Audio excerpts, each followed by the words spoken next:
of 138.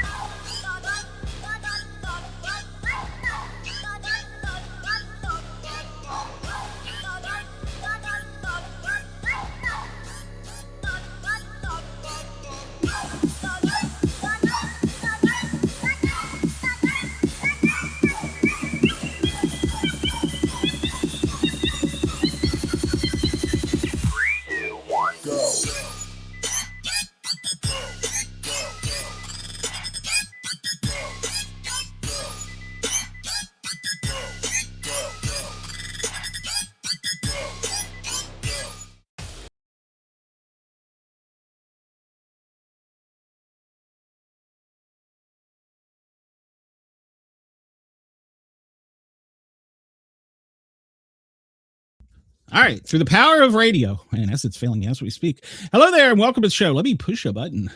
Sportcat's Daily Gazette, live across Australia. Okay, let me push another button. Broadcasting across Australia on Dare Media Group radio stations. This is the Sportcat Show, uncovering secret chapters, strange encounters, and the occasional technical mishap. And we're always used to the occasional technical mishap. And we are going live on Dare Talk Radio in Australia. Hello to everybody and welcome there. This is the Sportcat Show. I think we're live there. I'm not sure. This is the Sportcat Show. Welcome. Everybody come over and join our live chat under the Sportcat Shows. We've got a great show lined up for you tonight. We have two great guests, as always. And our first guest, I was pleasured to be backstage talking to him. And I have learned a lot from this gentleman, Bob Brill. He's spent a career in radio. He's written several books. He's covered the Olympics, and don't make fun of him, Chris. And I see you're here. He's a Pittsburgh Steelers fan, so don't give him too hard of a time. Everybody here, welcome Bob Brill. I know Chris from my chat. He's a Chicago fan. He's diehard. So, welcome, Bob. How are you today? One of my best friends is from Chicago and a Bears fan, and he's also a White Sox fan, and I'm a Pirates fan. So he texted me the other day. He says, "Hey, at least halfway through the season at the All-Star break, we still have something to talk about as far as baseball is concerned." Well, I grew up with the Baltimore Orioles, and after the Ripken family left, I had nothing. Yeah. Well, I grew up with Stargell and Clemente, and now Mazeroski was my hero, and he just died recently. And I'm proud to say that I took him out for drinks, and he tried to pay for the drinks at the end after having 6 vodka martinis, and I said, "Are you kidding me? You think I'm going to let you pay for the drinks? You're my hero. All the pleasure you've given me over the years." I had my 2 sons with me, and he said, "You sure?" And I said, "Dude, I'm not letting you pay. I'm whipping out my credit card. And I'll pay." So it was one of my claims to fame. So I took a major league player out to dinner, out for drinks. Let's put it that way. That's awesome. Chris says he won't hold it against you, that you guys are loyal. So we are. We're diehards. I'm all 3 professional teams in our city have black and gold. I mean, how much more loyal can you get? Oh, I'm with you. We had, don't cancel me, the Redskins. Grew up a Redskins fan. Now we have the Commanders. God, yeah. So, but yeah. I guess football was always my true love because Baltimore, we couldn't get we start off talking about sports. Baltimore, we couldn't get except on black and white channel on rabbit ears back where we lived in Northern Virginia. But the Redskins, we got perfectly. So and to this day, I would rather hear a baseball game than to watch a baseball game because I grew up listening to so many. Oh, I'm the same way. I subscribe to MLB.com, and I'll be watching the game on TV. I'll have the in my ear. I'll be listening to the play-by-play broadcast. I love listening to the radio in the car. When I'm going to work and there's a game on. God, I love it. Don't tell me you're a Ravens fan, please. No. I was going to get up and leave. No, I would have got up and left.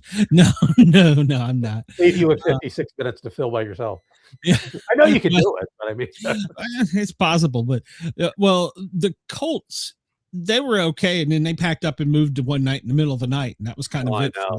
Irsay just took the team. Do you realize that the best all-time quarterback for the Baltimore Colts was a guy we cut? Unitas? Unitas, yeah. Really? Yeah, in the 50s, he came to Pittsburgh because he's from the area. He's from the Mhm. region. Matter of fact, and we also had Jack Kemp at the same time, and Lenny Dawson, and I forget who else we had. All basically at the same time, and they weren't impressed by Unitas. I don't know why. I mean, he did have kind of a funky move, but and they cut him, and he moved on to Baltimore. But yeah, he was originally a Steeler. The rest was history. Yeah, yeah. That's great. No, I did not know that.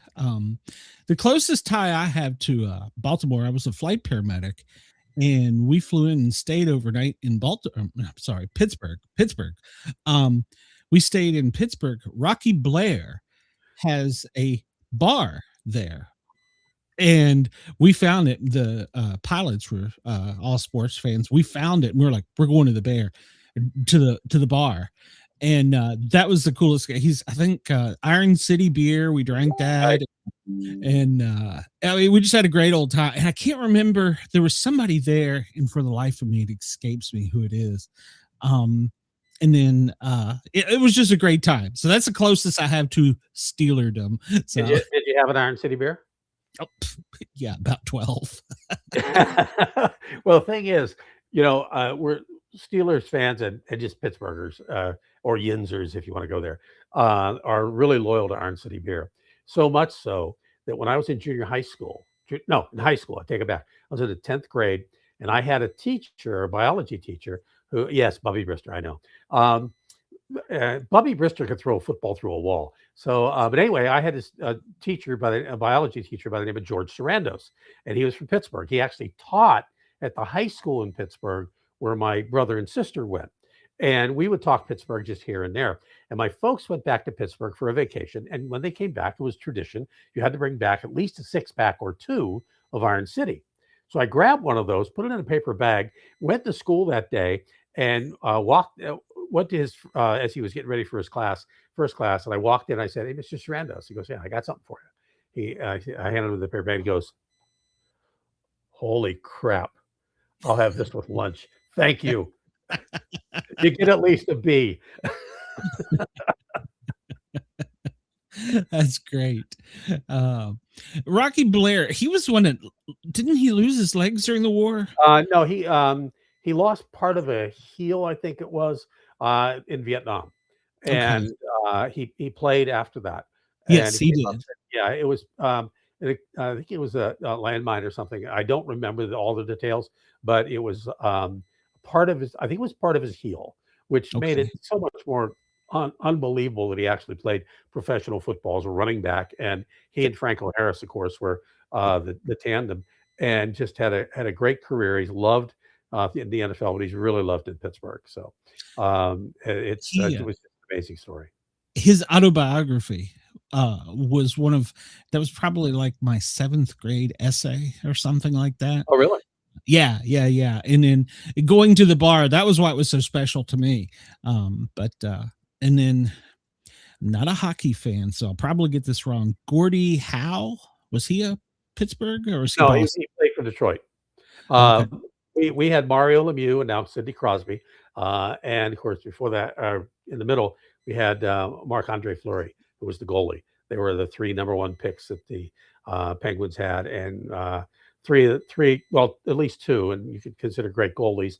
Fleury was one, but Lemieux, and who's just a great man, a real gentleman, and also Sidney Crosby, who is pretty much the same. The 2 of the greatest players of all time. We had 2 of them, and but Howe played for Detroit, and then he played for the Arrows in the World Hockey League, WHL. Played with his sons there, actually. Yeah, we were in, I want to say Boston, I'm not sure, and they were having a sports card, flight paramedic. They're having a sports card memorabilia thing in the I don't know what you call it, the hall, I guess, exhibition hall where we were staying. We overnighted, and I get into an elevator, there's like 2 bodyguards step in, and then like some other people, and the pilot was trying to get in and they pushed him out, and I'm just in the back of the elevator going up, and my phone's ringing. He goes, do you know who that is? Do you know? I'm like, I have no idea who this is. He goes, that's a great, I'm pretty sure he said it was Gordie Howe. It was one of the great hockey players. I'm like, okay, cool. And I guess they could hear me talking, and the guy turned around and looked at me and goes, so you're not impressed by me? I'm like, I had no idea who you were, sir. Well, it was in Boston. It could have been Bobby Orr. I don't know. It was somebody famous, and my pilot was raising hell because he was like, I should have been in that elevator. So you went to a memorabilia show? No, we just overnighted there. We would fly around. Yeah, Right. we would fly around picking up patients from town to Yeah, town. I used to own a baseball card store in Ventura for about 13 years. Yeah, so I was technically one of those icons in the memorabilia industry. I wrote my own newsletter, and it was very well done. Very well thought of, and then I worked for a trading card company for a short period of time. You're my hero. Yeah, I've done a lot. Convinced you're my hero. Now I have a bad experience with trading cards because when I was younger, you could send them off to the teams, and the teams would go to the locker room and go, hey, there's some fans. Will you sign this? And if you had a self-addressed stamped envelope, Emmett Smith stole every one of my damn cards. Are you serious? Card shop in Pensacola, cheap bastard. So not like he doesn't have enough millions to have. Exactly. We stealing from a kid for you, cheap bastard. So it's another reason to hate the Cowboys. But if we get time for it, I'll tell you one of my great memorabilia stories about team signed balls. And if you want me to, I'll make it quick. A friend of mine used to be the Angels, and then later on, and he's passed away now. He was the clubhouse guy. And when he was with the Indians, what he would do is he'd put out 2 or 3 dozen baseballs every day in the locker room, and fresh baseballs. And the guys were told, sign them as before the game. And some of the guys signed them a lot, some guys did. He said he never had much of a problem with the Indians, except for Bertie Tebbetts, who was the manager, who just didn't have time, and the starting pitcher, which is kind of normal because they're usually out in the bullpen and fairly early, and they just don't take part. Sometimes they do. And Gabe Paul was the general manager, and Bill and I said, so Billy, who was your clubhouse signer? And he said, I was. And a clubhouse signer was the clubhouse boy would sign some of the players' names if to fill out the roster on the baseball. And he said, I was. And I said, really? He goes, yeah. He said, but it was part of my job. And I said, really? He goes, yeah. He said, I'll give you an example. I got a call from Gabe Paul, general manager, up in the office, and he called down. He said, Billy, bring me up. We got some sponsors up here. Bring me up 3 autographed team signed balls. And he said, well, they're not all team signed. He goes, what do you mean? He said, well, a couple of guys didn't sign. I said, who didn't sign? He says, Bertie Tebbetts and Sam McDowell. He said, Billy, bring 3 of the effing balls up here and sign them, and then bring them up. And he said, so I had to. I'd lost my job. That's great. I had to think real hard before I finished that quote, because I know we're on radio. So I'm with you. Well, I used to go here in Atlanta, the Braves. I used to go to spring training when it was at Disney. And it was always fun. I took the kids a couple years, and and it's not that far of a drive from Atlanta. So we would go down as a fireman. We get 2 on, 3 off, 4 on. How it goes. And so I would go down there and watch it. And I'm watching one of the games midday. I think it's even the second team. Maybe we're playing the Dodgers, and I see the security coming to clear out the whole row beside me. I'm the only one left on the row. I'm like, okay, whatever. And then this older gentleman walks and sits in the far seat, and I'm not paying any attention. And finally I look over, it's Tommy Lasorda. And what would happen was he would have kids come down. He would only take kids, and he would sign their stuff. And if a kid come up and he just said, here, sign this, well, I didn't mean to throw it at you. Here, sign this. He wouldn't do it. You had to say, yeah, please, sir, will you sign my blah, blah, blah, blah. He had to be polite, or he'd he was like the baseball Nazi. And so eventually he started kind of talking to me, and I scooted the seat over and made sure I wasn't gonna get shot or beat up. That was probably one of the best joys of my life. I learned so much about baseball. I got to sit next to Lasorda calling a game from behind home plate, sitting right next to me. Oh, That wow. was so cool. And I got a, you probably can't see, it's on the shelf up there. And it was just a Disney baseball I'd picked up for the kids. I wasn't going to get it signed. And I said, sir, I hate to ask you this, but you're right here. And so he signs it and he hands it back. He says, I did you a favor too when you go to sell it. I said, no, this probably will never be sold. He said, well, if it does, it has HOF on it. I'm like, what does that mean? He says, that means Hall of Fame. And I should have clicked. He goes, that'll get you a couple extra $100 for it. I was like, it's been in the little holder ever since and sat right up. Speaking of the Dodgers, you know what one of the most valuable baseballs is in memorabilia history and baseball history?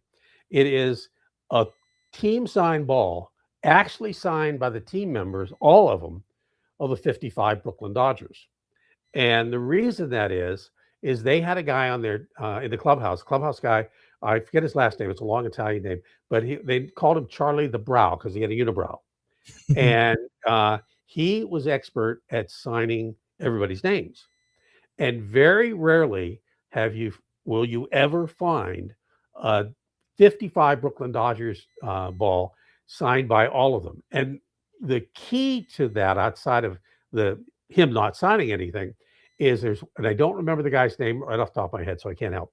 But you can find it on bb.ref.com. There's one player who only played on the 55 Brooklyn Dodgers. He didn't play for the Dodgers in 54. He didn't play in 56. They signed him in May of 55, and they released him at the end of the season. So he was only there for the season. And if his name is on it, and it's a team signed ball, it's a 55 Brooklyn ball. And that was the only championship of course, they won in Brooklyn. That's why it's so valuable. But on top of that, almost always you're going to find Charlie the Brow signed somebody's name. Matter of fact, a former player, Chet Kane, I had a thing going as far as with a baseball and his daughter. We're disputing some things and we're trying to get to the answers.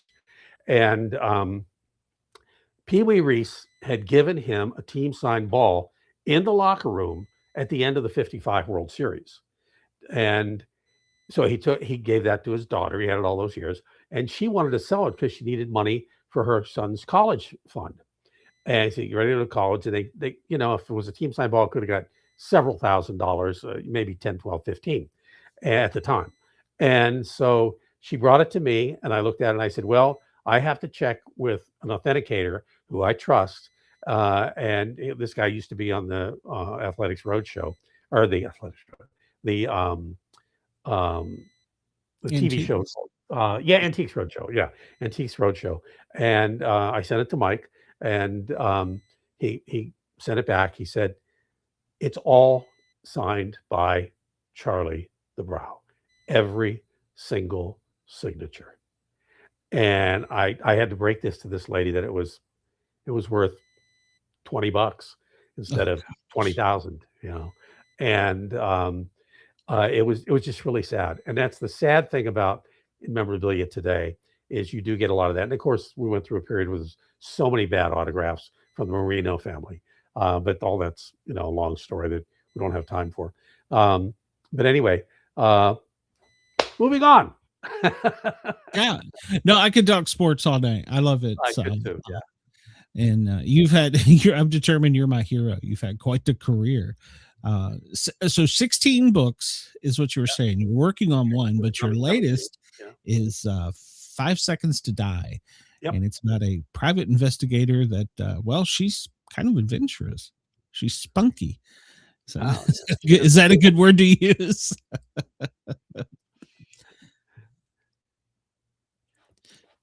There is. Yeah. Okay. It's really not. Oh, there we go. Yeah, Casey Order, and is the private eye. Used to be a reporter, and it starts out kind of humorous, and it's based on an idea I came up with about trying to a bunch of gangs from around the world, mobs from around the world, decide they're going to hack the '88 Olympics here in Los Angeles. And she was the girlfriend of the lead mobster, an Armenian mobster, and who lives in Glendale, which is the big Armenian area of Los Angeles. And she overheard this plot, and she comes to this private eye and lays it out for him. Reluctantly, he, kind of goes along, and they basically find out that there's a thumb drive that has all the information in it, and it's the only one. It's been created by the hacker, and he hasn't duplicated it yet. And basically, they find a way to steal the thumb drive, and from there it goes on an international chase to get that thumb drive back. And that's the hackers are going to hack everything to do with the Olympics, including everybody who bought a ticket. And they're looking at about, I think it was $80 billion. I think that's what I said. And and of course, just destroy the Olympics and destroy all the businesses that are involved, because every business they figured out a way, anything that has any tie to the Olympics. And of course, that's all the major sponsors in the world, from all over the world. And they're breaking into everything and going to steal all this money and go off into the sunset. They only have to do it once. So that's the basic plot of the book. Okay. How did you come up with this idea? As a reporter and an anchor here at All News radio station KNX in Los Angeles, we've been preparing for the Olympics for a long time. And hacking has been happening for a long time, since computers were born, right? And I just was driving down the street one day, and that's where I get my best ideas for movie scripts or books. And I've written about 20 movie scripts. Haven't sold any yet. Maybe close, I'm thinking. But it just came to me, and I don't know if there was no story out there like this, but we know everything gets hacked. We'll get hacked. We'll get hacked someday. And we're going to be AI someday, AI'd. It just popped into my head, and once I started writing, it started developing itself. And I always wanted to do a film noir type book, and that's kind of where this starts out, even though it's present day. And Casey Order, and I have to tell you, Order is the translated from the word Odolo, and Odolo is where one of my grandfathers was from, small village in bigger village now in Italy, northern Italy. And so I try, when I come up with the character names, if I either use friends of mine's names or relatives, I usually get their permission. Sometimes I don't. I try to tie anything I can into something in my own history, and I think that I turn out to be in this book. Later than sooner, but I do turn out to be in this book. I was going to say, are you a hero or a villain?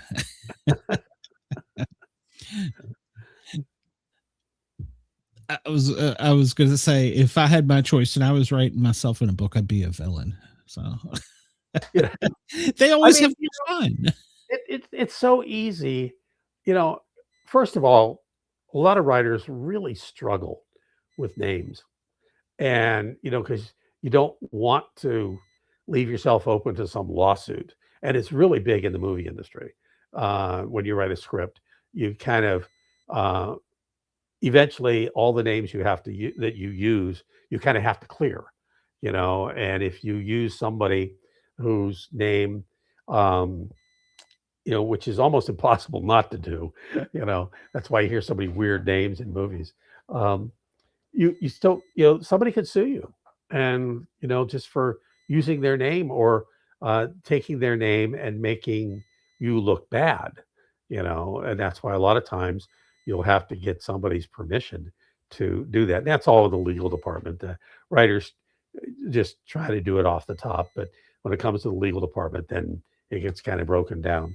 And it's like, okay, you got to, you know, change the name of this main character. Well, you know, hopefully you didn't tie that main character's name into some of the plot lines where you have to rewrite the plot line. You know, I mean, you know, you could call them, well, whatever. You know, I think you know what I mean. And it can be, you know, interesting to say the least. I'd never thought about that actually, but I guess you're right. I mean, you know, no, if I wrote a movie script, I could never call it the Sportcat Show, or I could not refer to Sportscat or Glenn Sportscat unless I called you up and say, how much money do you want? I'm cheap. I'm just not easy. So, wow. $5, $10, I gotta do it. Yeah. Yeah. Just give me just say something good about me. Oh, that's cool. That's funny because now that you said that, I interviewed an author and she was ex Google CEO, and she was writing a disaster thing in her new book. I don't think it's out yet. And she calls me and she wants some paramedic and firefighter tips. And then she calls me back and she said, "Can I have the paramedic nickname Sportcat?" And I'm like, "Sure, have fun with it." And so I'll have to message her and see if I made the book now, because I thought she was. Yeah, you know, you need a check on that one, and I don't mean check mark. I mean a check. You know. Yeah, well, I thought she was just being nice because I gave her technical support. Even so, I produced a documentary called Shaken, the Great Sylmar Earthquake, because I grew up in Sylmar in Los Angeles area. And of course, 1971, we had the huge earthquake, which killed like 70 people, knocked down a couple of hospitals. And I was a senior in high school at that time. And when we filmed the documentary, we were fortunate that all the historical footage was owned by the government and it was public domain. So we used a lot of that. And I didn't have to create a character because I put out a thing on Facebook that said, we're doing this documentary. We want to interview if you're interested in being interviewed, because you went through the Sylmar earthquake, then just give us a call or respond to an email, and we'll interview you for the documentary. And we got, I think everybody but one we interviewed. We got probably 15 people that we interviewed. So, and the good thing is I didn't have to pay them because they volunteered to be interviewed for a documentary. And I'd be honest with you, several were friends of mine I knew from school, and some of them I had never met before. But it was one of those situations where it was cool enough that, the whole thing cost us almost nothing to do. And the interview room was donated, and we interviewed firefighters and earthquake experts and USGS people, and it's an hour. Actually, it's been seen in the Middle East more than here, actually. So if any of your listeners want to see the documentary, if you have earthquakes there, it's obviously a kind of cool thing. It's called Shaken, the Great Sylmar Earthquake, and it's on Prime. I think you have to pay for it on Prime. It's like a few bucks, and it's on Tubi, and you can watch it for free on Tubi, but you just have to watch commercials, which we get nothing from. So it's like, so, and how much did I make off it? A dime. That's when you have to deal with a distributor who, let's put it this way, they're being sued. People think they cook the books, and things like that happen. I'm not saying that. Don't sue me. But, it's out there. Anyway, I just thought I'd give myself a plug for that. No, absolutely. By all means. And you've written several other genres. You've written, of course, about sports. You've written Westerns. I've written 7 Westerns. And the plan is it's a series. The plan is to write 10. I haven't been able to get back to it because I'm involved in many other stuff. We're working on a sitcom right now. It's still in the very early stages. I've written a lot of movie scripts. Like I said, we haven't sold any yet, but there's a couple, I think for sure one that may be close. And I'm also kind of consulting on another, which if it happens to get sold, I'll probably get a producer credit, which is still a few bucks. I'll take that. And it sort of breaks me in.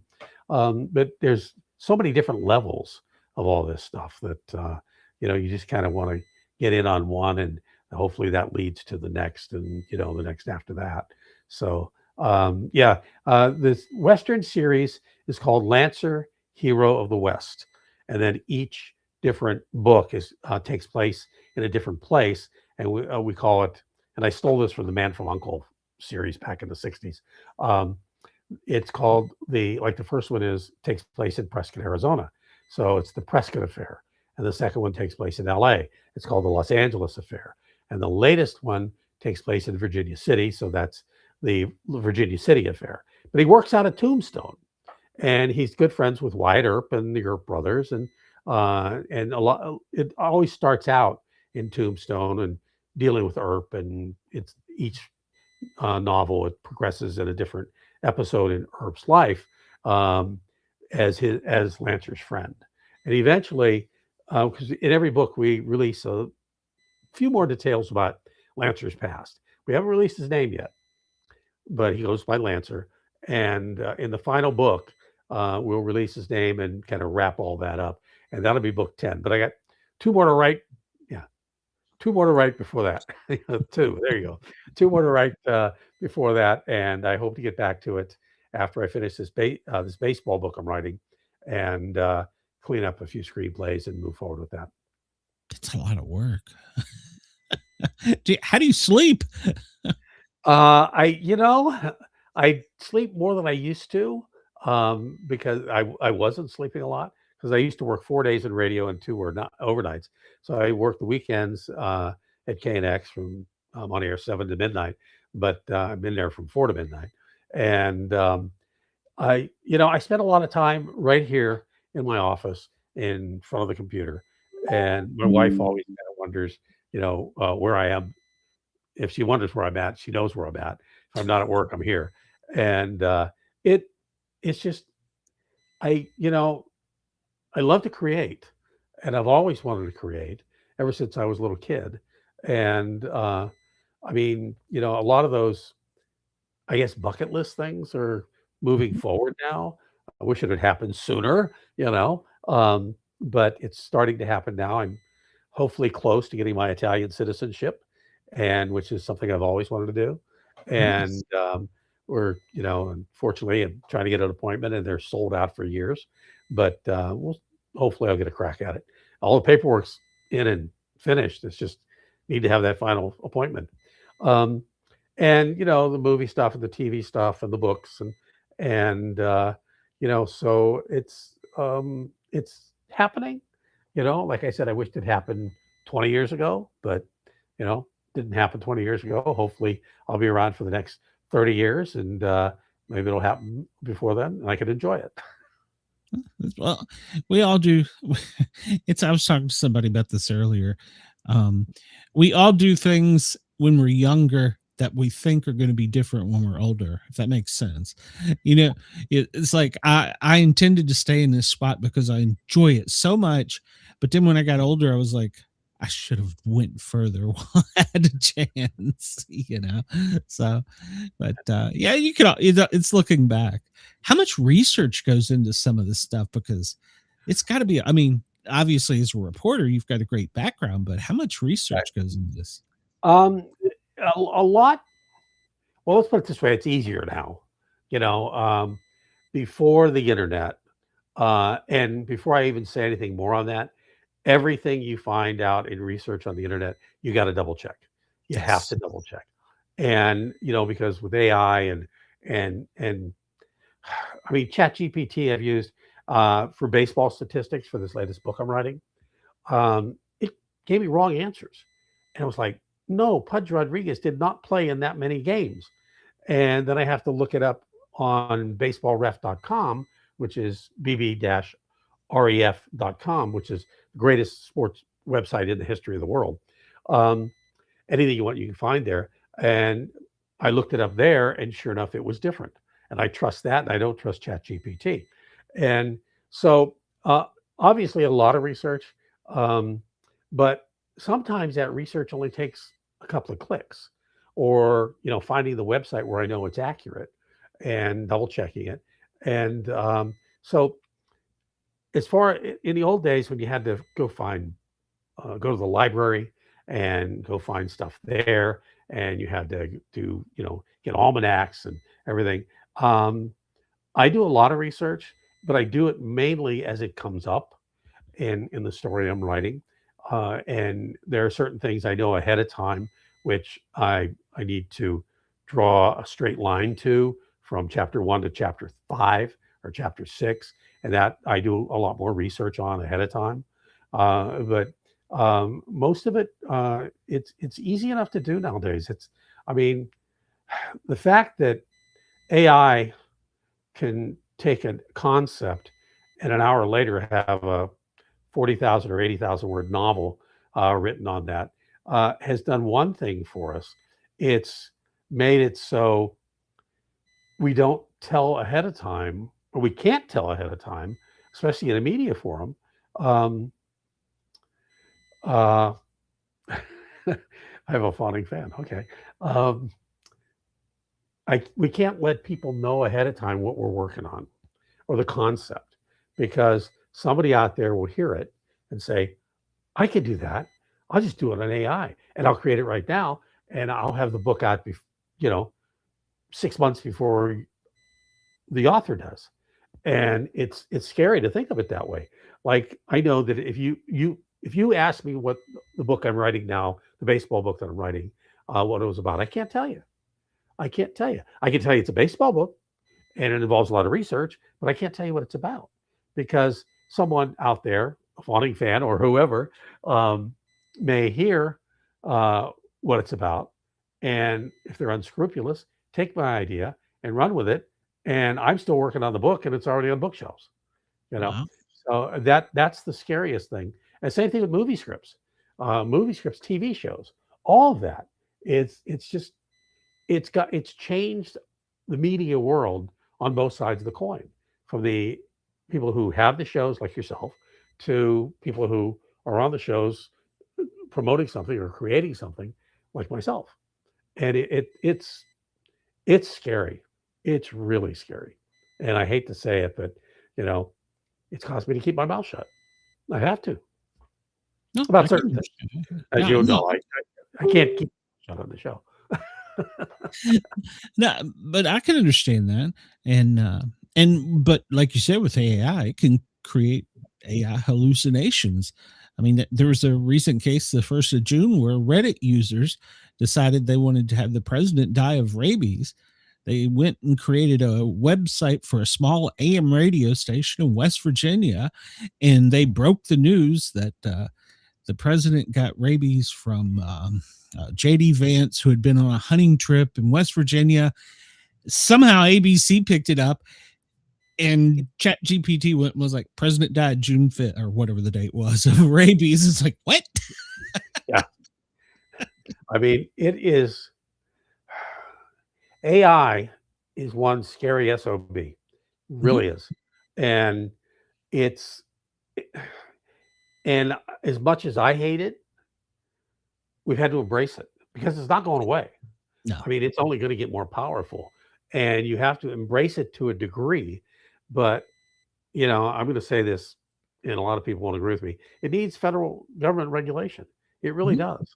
And they will fight back with their billions and billions of dollars that the tech companies are making, and become friends of the people in power and pour tons of money in, getting them reelected and elected, that it's not going to go anywhere. And it's unfortunate. So, it's like I said, it's scary. Well, yeah, having grown up in Washington, D.C., I know exactly what you mean by that. And this whole East Wing charade right now, I think they're, from what I've heard from my friends, they're putting a huge AI data center under the White House. That scares the living shit right out of me. Yeah, it really does. Really does. Um, I'm not going to get into politics at all. oh no, I mean, no, you not can asking you to. probably feel where I stand, but it's you know, things happen and they shouldn't, Yeah. and people get put in office and they shouldn't, and I'll leave it at that. No, no, no. I'm with you. No, and I'm not asking you to get into politics. I'm just saying. They and the government, like you said, they're coming out with all these orders and rules and stuff, but who's really writing them? And and that's what makes me think, is it the tech companies? Because okay, you have to pay, just for instance, if you want to put a beer in a ballpark, you're Miller Lite, you have to pay to put your sign up there. You have to pay to put your lines in, your taps in. So it's a pay to play. Yep. And it's scary. It's scary. And AI, I'm not convinced that AI at some point in time isn't going to become sentient. And is that right? It's going to start having emotions and feelings, and then it's really going to get scary. In Japan last year, they had the first, I believe it's the first, AI TV newscaster, and it was I didn't see it. We reported on it, and I'm sure it was fairly crude at that point. But today, it's probably you couldn't even tell. You might be able to tell just by the background or something. But that's going to get better too, Mhm. And it's the one thing that I think has changed our world more than, I don't know, maybe not more than anything, but pretty close to anything, and it's only going to get worse, And I I fear, I see generations now. I mean, I talk to younger people now, and don't ask me if they're Gen Z or millennials, but I think they're Gen Z, who this is the world they grew up with. They don't know the world we grew up with.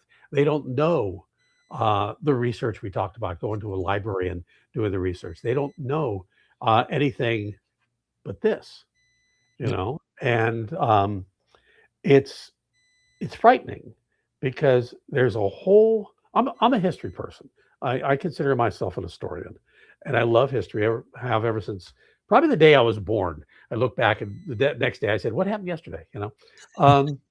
It's just that I have a saying, be a student of history, not a victim of it.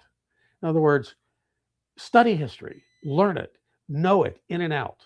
Because if you don't, history's going to be, it's going to make you a victim. Mhm. And you're going to be victimized to where you're going to lose. You're going to be falling behind further and further and further. You have to know what history is.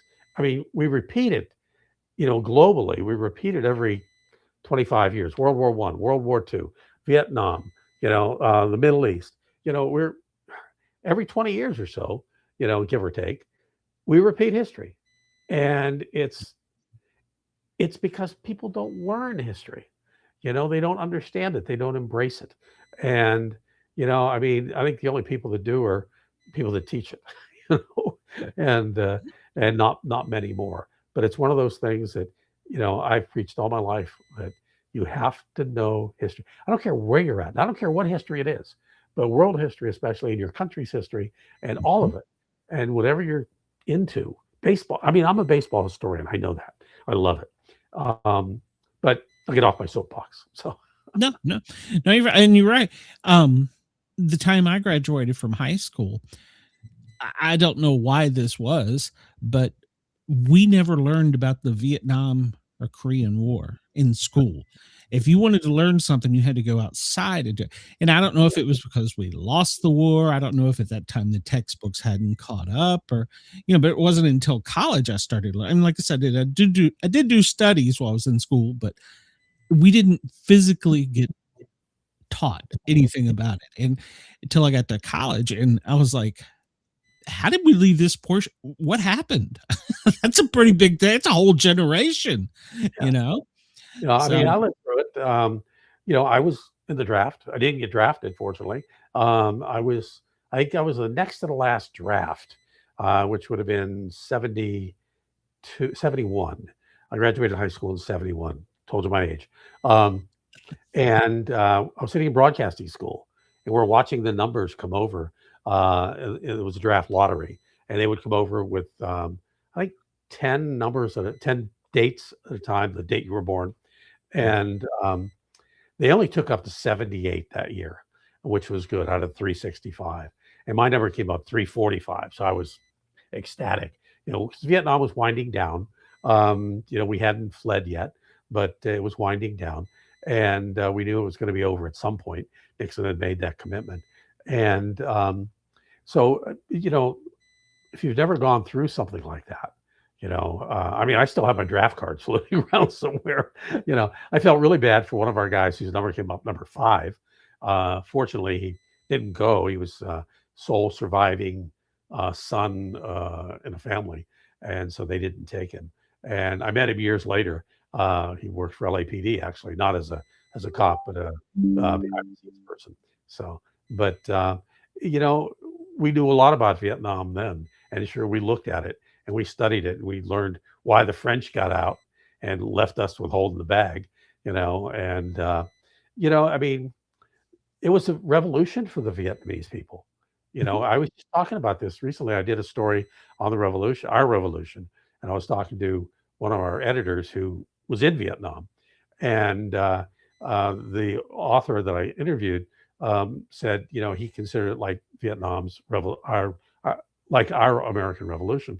And I talked to my friend, our editor, about that. He goes, "Oh yeah," he said that was their revolution. They kicked out the French, and they kicked out other people, and then they kicked out us. And now Vietnam's a thriving country. We go there. People go there from here on vacation. And it's back to being the jewel of Southeast Asia, like it was before the French came in, or about the time the French came in. So, yeah, but yeah, and what was weird growing up in Washington D.C., my high school spoke 13 languages when I graduated, and we didn't. Yeah, literally, I literally knew hardly nothing about it till college. Chris says the biggest victim, and bring this up here, the biggest victims are the people that think they are too intelligent to let that happen to them. What they don't know is every victim before them thought the exact same thing. Yeah. Pretty much true. Yeah, he's right. Yep. Out of all the genres you've written, is there one genre in particular that you'd kind of like to write or haven't done, or have you kind of stuck to what you're really most happy with? Well, funny you should ask that. I'm working on a horror script the first time in my life, on a feature film script. And I may, once I get caught up on the books and everything, I may write a horror script, maybe based on the same story. And it's not going to be Stephen King, but it is going to be interesting. And the script I haven't written yet. The synopsis is there, and I'm actually working, consulting a former big producer, a friend of mine, who has written a screenplay. It's a horror script. He's had produced scripts before, and a TV show. But we were talking, and he wanted me to analyze one of his scripts, and I did, and he was impressed, and I was shocked he was impressed, but I'll take that. And I told him about my script, and he loved the idea. I can't say anything more than that, unfortunately. Sure. But let's leave it to answer your question. Horror, and I've never even attempted it before. Well, that's interesting, because that's quite different than sports and westerns. So. It sells. It's cheap to make, and it sells. And so many people have made it on their own with horror, and they make a lot of money, and they're easy to do, and they're cheap. And you can do it yourself. Sometimes they're made on iPhones, and they still get sold. So, yeah. I had a author on one time, not long ago actually, and said when they get desperate for money, they have a pen name where they write adult literature. And I took I was like, wait a minute, hold on. They're like, yes, that's exactly what you're thinking. It was like, it sells. I'm like, really? So, and the weird part was, it was paranormal porn. I was like, Here we go. I almost I've been want to waiting check into for this. Well, I'm not going to ask if you have any porn stories. You are in California, but I'm like, oh, wait a minute. No, It's I a did. big society. Well, I did have Vic Legina on. He wrote his autobiography. He was the producer for more porn movies in the industry than anyone. It was a 2-hour interview, and I just let him talk. But asking about porn, because we can't keep you here all night long, I'm just going to switch it to the paranormal and away from the porn. There you go. Have you ever had any paranormal experiences? Seen big? Well, it's funny you should ask. I Uh-oh. was thinking about this because I know you do ask this question. And back in '98, I vacationed in London. We took a trip there. And it was interesting. I was walking through Soho. Just came from a Chinese restaurant. And walking through Soho, and I saw the Queen. She was walking with Lon Chaney Jr. And I thought to myself, this is weird. He's been dead for 20 years. Then I saw the Queen walking through the streets of Soho, and she was with Lon Chaney, the father. And I knew he'd been dead for 40 years. And I thought about it, and I thought, wait a second, this is really weird. So there I was, and I looked at this person, and I realized it was a werewolf. Here I am walking the streets of London in Kent, with a werewolf, and he looks at me, and his eyes lit up. Had this perfect hair, right? Eyes lit up. He's wearing a tuxedo, and he starts chasing me. I just turned around and ran, and I ran and ran and ran. And he's chasing me. He's chasing me through Soho. He's chasing me through Mayfair. He chased me into Kent. Believe it or not, he chased me into Kent, and he lunged at me, and he tackled me.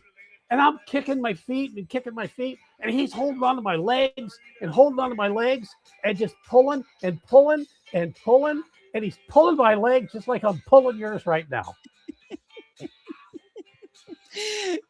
I've done this for 3 years, asking this question, and I gotta say that's the best. I mean, you had it all. If you'd have had somebody come from behind your green screen with a mask. Oh my God, that was great. At first I was like, wait a minute, where's he going with this? Oh, wait a minute. Oh, that is great. I couldn't wait to spring that on you. This is why you have so much talent there. And now I'm going to ask her you write songs someday. I've written 2. Really? I have, yeah. I'm not very good at it, but for my podcast, we did a podcast called Major League Stripper, and it's basically based on my book, fan letters to a stripper, and it's we did an audio podcast. It's about 2 hours long, but we also did cut it up into segments, and you can find it at majorleaguestripper.com, and it's on YouTube. And basically what it is, it's the semi-fictional story of a stripper by the name of Patty Wagon and her husband, who was a Major League Baseball player by the name of Don Rudolph. And they got married in 1955, and she had more years in her career, and he had a few more years in his career. And basically, I found this story in 1959 when I had my first pack of baseball cards. And on the back of the Don Rudolph card, well, on the back of the 59 Topps cards, they had a cartoon. Mm-hmm. And it was about the player. Well, this wasn't about the player. This was had a woman dancing on a table, And it was Patty. If you know, there's pictures of Patty. You can find them on the internet. And it was her picture, and or her drawing. And she's dancing at a table and leaning in, or no, she's kicking up her skirt. And the ball player is leaning in on the edge of the table, looking up her skirt. And it said, Dawn's wife is a professional dancer. Well, she wasn't just a professional dancer. She's one of the highest paid burlesque queens in the country, making 3 times what he made in Major League Baseball. And so we did the podcast, and we talked about making it, we needed music for it. So I wrote 2 songs, and Hannah Cooney, who played Patty in the podcast, it's a dramatization, obviously. We hired 24 actors is what we did, and produced it all. And Hannah sang both songs. And one is called The Choice. And the choice is about whether or not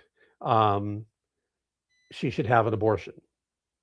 And she'd had many, and I don't know how many is, but she had them in her previous life before she got married. And the question was, would she continue with her career? Would she have a kid? Should she tell Dawn? And the choice is all about that. And then there's another song, which the name escapes me right now, which is a little more up-tempo and a little more fun. So those are the 2 songs I did write. And I wrote it with, I should say this, I wrote the lyrics. My good friend from high school, Dan Taguchi, who is a really great artist and was taught high school music for all of his career. He wrote the music for it. So there you have it.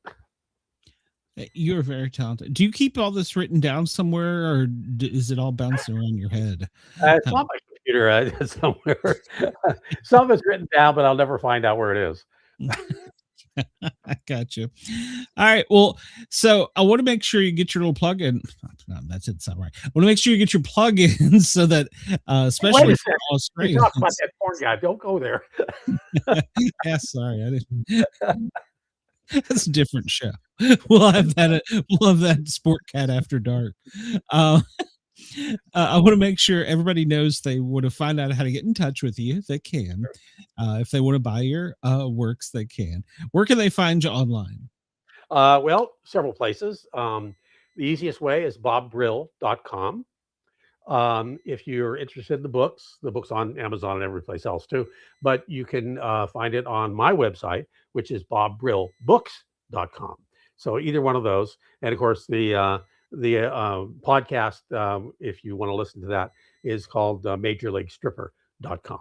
So, and I have some other websites too, but those are the 3. bobbrill.com, bobbrillbooks.com. And I suggest bobbrillbooks.com only because I know it's active and it's up to date and everything, because I use one of the better web servers.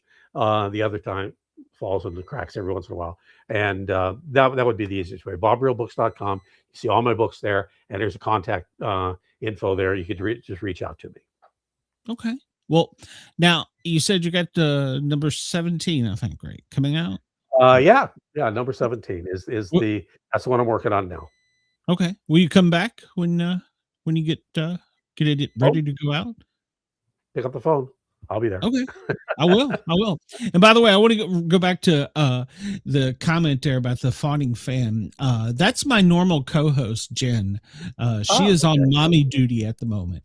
So gotcha. You and her are represented both by Mickey. So she's very talented. I miss her. She's going to be like, I shouldn't have been there. You wouldn't have had so many sports questions. Probably. So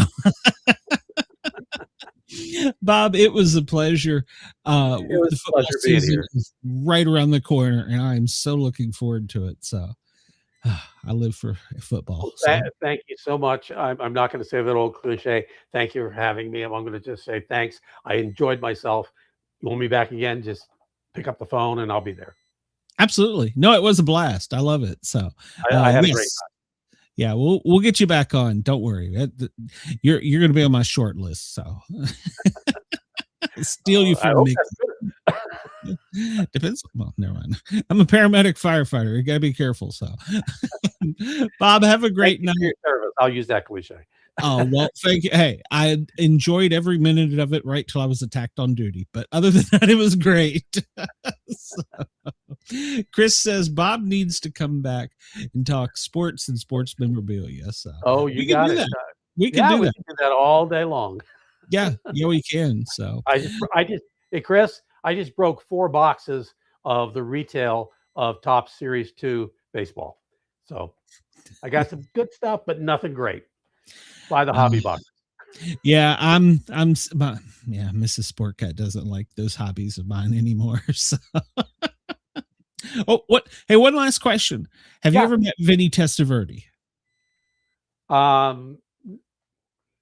I watched his final college game. I was there as a reporter, covered it. So yes, in the locker room afterwards, the interviews. All right, I should have got that question earlier. I got a great story about him, and I'm a lifelong fan. I know he sucked, but I was a lifelong fan of his after that. So, all right, Bob, have a great night. I'll shoot you a message, and we'll talk sports and other stuff. Talk to you soon. You got it. See you next time. All right, bye. Jen, you missed a great show. You should have been here. Everybody, hang on. I've got to push a couple buttons here.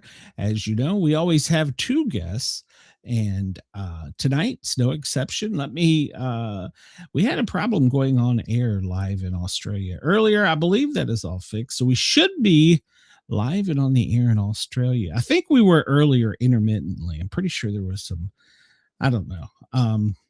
I don't know what the heck happened, but let me push a button here to stay legal, and then we'll be right back with our next guest. I got to find the button, though.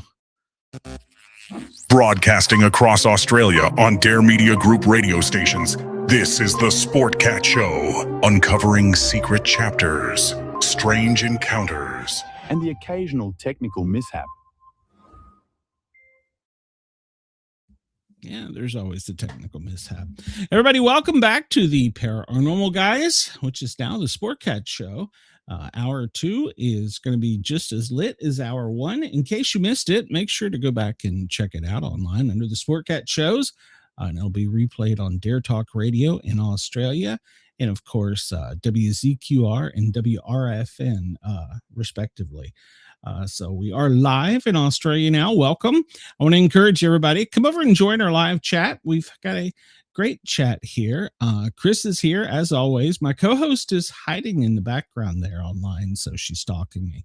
But for hour number 2, as always, we have a really this is going to be a special interview because this young lady puts herself so hard into her work as a realtor, but she has such a great story, and she's been a lifetime advocate for a real worthy cause, one that is kind of special to me.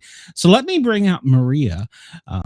Maria, I am not going to try and pronounce your last name because you'll be showing me. So, Gallucci. Gallucci. Okay. Welcome to the show. We're glad you're here. We obviously want to talk all about your book, but tell us a little bit about you first. So I'm Maria Gallucci, and I'm a Colorado Realtor, and I'm a CODA, which is a child of deaf adults. So I was raised by 2 deaf parents, and so ASL, which is American Sign Language, was my first language. And prior to, well, hold on, let me rephrase that. Contrary to a lot of people's belief, that is incredibly difficult to learn. Yes, in fact, I have a story about that. So I'm fluent in ASL. So it was my first language. And then I told my son when he was in high school, and he's a 4.0 student, straight A's. And I told him, like, well, just go ahead and take sign language as your second or your like language that they have to take when you graduate, because, oh, wait, I can help you. We can ace it. And so we, were doing the test, and I was trying to help him answer the questions, and he got an F. And I'm like, there is no way that I just got my 4.0 student an F. And it was because it is hard to learn it, because I was thinking what I learned as a child, and because I learned obviously a long time ago versus what they're teaching is completely different. thank God the teacher let him redo it. So he still graduated with a 4.0 and 6 months early. Well, that's funny because, yeah, like language, the nuances change. And there's also the dialect. Like I'm from the deep South and I go, hey, yeah, how y'all doing? There's probably no word for y'all or no sign for y'all. But it changes. And that would be incredibly difficult to keep up with. I mean, I have a hard enough time with redneck. Good Lord. I should do a sign for you all. Y'all. I probably do that. Y'all. I like it. I may clip that. I That'd like be my sign for it. So, but yeah, there's nuances. And it's kind of like if you let a computer read a book to you, it's just going to read it kind of blah, blah, blah, blah, blah. But you have to put emotions and stuff into it. So, in addition to the language changing. So yeah, it had to be incredibly difficult. So. It was like a 180. I didn't even think, and I was surprised with my own self. I'm like, there's no way I did not pass this test, even though I helped him. I'm like, there's no way I did not do this. But I think that because sign language is so enhanced, and it's so you learn the body language, the expressions, and so it's very visual. And so if you don't I think that's how I learned to communicate. I still talk with my hands. Even I'm Italian anyway, so that double did it. But I think that even just talking with your hands and everything, that's what I've always done my entire life. Yeah, funny story. Well, sort of funny. Paramedic firefighter. We get a call at like 3 a.m. and dead of winter. And of course, I come with an engine company. I'm on an ambulance, 2 of us, and there's 4 guys on an engine that go with me. And we knock on the door. It takes a few minutes for them to get to us. And they open the door, and it is so hot in this house. And I mean, and the firemen are, they just pulled on their turnout pants and they're half awake. And the TV is so loud. I mean, and there's this song like, I can't even, it's just like just a couple beats and it's just going on and it's so hot. And one of the firemen, he's like, God damn it, they're going to turn this TV down. And I look up, I'm still half awake and I see the guy on the screen going, no. He was the interpreter for the patient. Oh, no. Oh my God. I didn't realize the volume was so loud, obviously. Yeah. Just the button to turn it off. And I'm like, I'm not sure what just happened here. But yeah, because they can't hear it, so they don't know that the volume's even up. Yeah, but he was just on the screen going, no. He was fireman. Oh, what show this is? Like, no. But it's got to mean something. They're watching us. So it worked out. The patient was fine. We got the patient to the hospital. There was a little bit of a communication error there at the beginning, but luckily my 3 o'clock brain didn't go, what the hell just happened? I figured it out pretty quickly. But that was one of my first calls dealing with that. And usually they'll tell you on the, well, not on the phone, on the radio, they'll say, hey, you're going to have an interpreter, or we're going to call you on your phone and interpret for you because they have the keyboard. And it's usually you get a heads up, but we got nothing with this one. And it was 3 a.m. So, but luckily, like I said, everything was fine. So they were all sleeping at 3 a.m. Well, yeah, but be surprised. Paramedics. They could have warned you in time. Yeah, but yeah, like I said, it was just something. It was like out of a slow motion horror movie. I mean, we open the door, we see the heat roll out, the volume is so loud, and we're like, why are we here again? Oh. But next shift, I actually taught a class to the entire crew. I was like, hey, look, we didn't do anything wrong because we didn't really know, but let's be better prepared going in. So we had a little in-service on it. So and that's the nice thing. It was a learning experience where nobody got hurt. And we look back at it and we laughed our asses off because we were like, we had to have looked like complete bozos going in there. Like, what is going on? I know. And that's what, like, I think the book is about and everything is like having access to your own communication, because you guys didn't even know that that was even happening, which everyone should know. Like, hey, Sure. there's going to be an interpreter there. There's going to be somebody there that's going to help out the patient that you have. Yeah, to be honest, I don't know how it really worked. They obviously had to have a cam like this, and they were signing back and forth to the person on the TV. They do. I'm not sure if maybe they were supposed to speak back to us, or I'm not sure how it actually was going to work. It ended up working through dispatch, because once we figured out what was going on, we just turned it off. but it ended up We're working here out. and be safe. Yeah, and everybody, trust us. It's like we're from the government. We're here to help you. So, but no, and so it does. And a cousin of mine, is that right? My cousin, she is not fully deaf, but partially deaf, and her parents were very rural.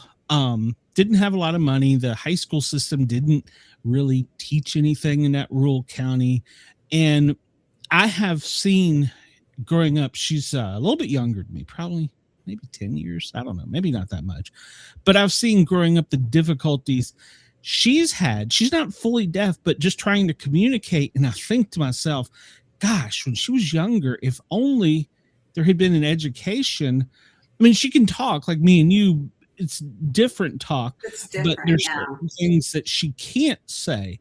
And it's like asking her, well, as a paramedic, because she's sick, I'll say, well, does something hurt? And it's always her head. It may be her stomach, but it's always her head, because there's that disconnect. And I wish, and it's becoming more common, but I still don't think it's common enough. I really, like you said, as a second language, that would be perfect. I mean, granted, we should learn Spanish, or my high school graduated with 13 different languages, and I spoke redneck. I don't know what the hell happened, but I think it should be a better option, and it's not. Why is that? Oh, it should, because I don't think that a lot of people realize that it's actually a language, because ASL is a language. Like they don't speak clearly, and so the ASL, or American Sign Language. Obviously, every country has their own sign, and so but for us out here, like it's their language. And so I think that when I was a kid, I was the only high school in our little area that had an ASL classes. And so, but now almost every high school here offers it now. So I think that we've actually come through the times to make it accessible and things like that. But back then it was 100% not. And so people were thinking, well, that we're different because we know sign language and we know ASL. And so that we were looked at as the outcasts, but in general, it was just our language. Yeah. You're in Colorado, is that correct? Yes. Okay. All right. Well, here in the South, I can speak for I can speak for Georgia and Tennessee, because I went to high school in Virginia, and it was kind of there. But Tennessee and Georgia, where my kids have both went to school, no. My kids are grown now. Maybe they have, but I don't recall seeing it. And so, as a adult child, having been raised in silence and having to learn that language, has that enhanced any of your other abilities? I mean, I'm not talking like you're psychic or anything like that. I mean, I'm talking you're more aware, I guess, because you're more visual. Have you noticed that? Oh yeah, 100%. I think that it has, it's taught me resilience, and to listen, because when you sign, you're signing.